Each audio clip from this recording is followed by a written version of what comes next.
morning. Good morning. It's a pleasure meeting with you, and I listened to you this morning. Would you please introduce yourself?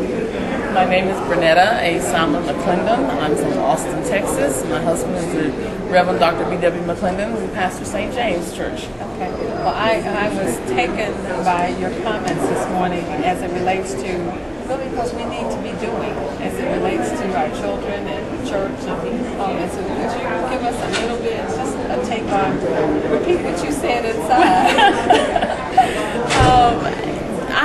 You have to understand first, I'm church. When I say church, I mean Jesus. And there's nothing that you can do without him. And I know there are many people, and there's some in the church today that don't believe that. Sure. But he has to be first in everything. There's a lot going on. This world is full of injustices, period. But what can we do first? We got to get right with him. That's right. And then he can lead us to our next step. I would rather be with him than without him, even though there will be turmoil with him. Well, I think that a lot of what is missing with us today, with our children, we were anchored in the church. My mother never asked us if we wanted to go. She never said, meet me there.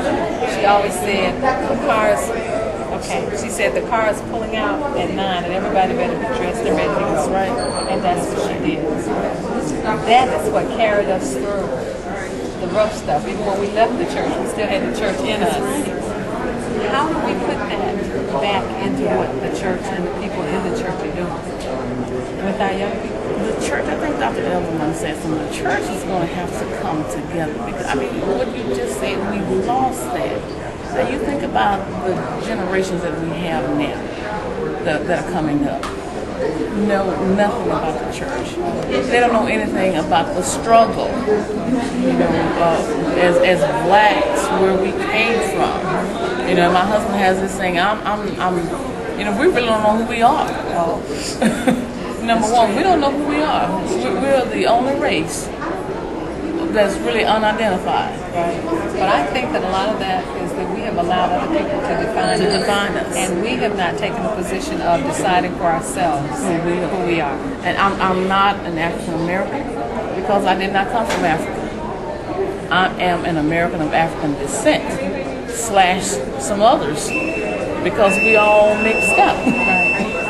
An African American is someone who's come from Africa and has gotten their citizenship here in America. So I didn't do that. That is once again somebody else's definition. We were Negroes. We've been all kinds of stuff.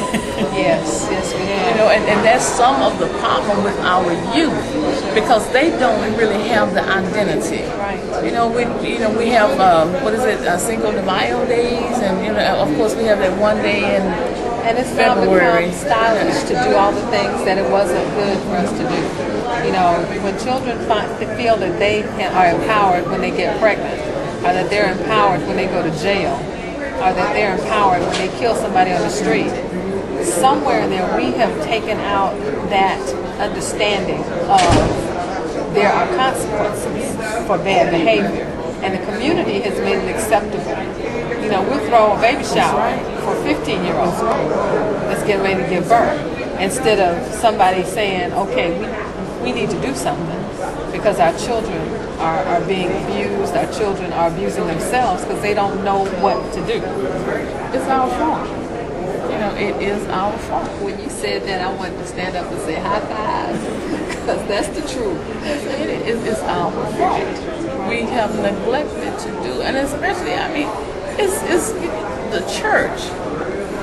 From the church, how can we say that we are believers? How can we say that we love Jesus and we neglect to train our children? We can't be afraid. We can't be afraid. And I've seen us take a position in the church where we don't want to talk about certain things. That's right. What better platform? Listen, you may have to edit this, but let me tell you what the problem is. The problem, some of the problem, is education, of course, and sex.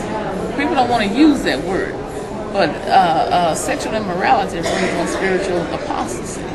You know, and people don't want to, but that's coming in. You know, is the money and the sex. Well, why are we having children? Because why? They having sex. Right. Okay, exactly. But we don't want to do sex education in school or in church. And you definitely want the preacher to get up and say sex. I know. You know, but this is going on because these children. That's right. These children are having sex. That's right. Big rats cut holes and little rats run through them. So sex didn't just stop. Right. We were doing it too. Right. But now it's But we knew there were consequences. That's right. And it was not okay. And shotgun weddings are gone. Lord have mercy. That was a good deterrent.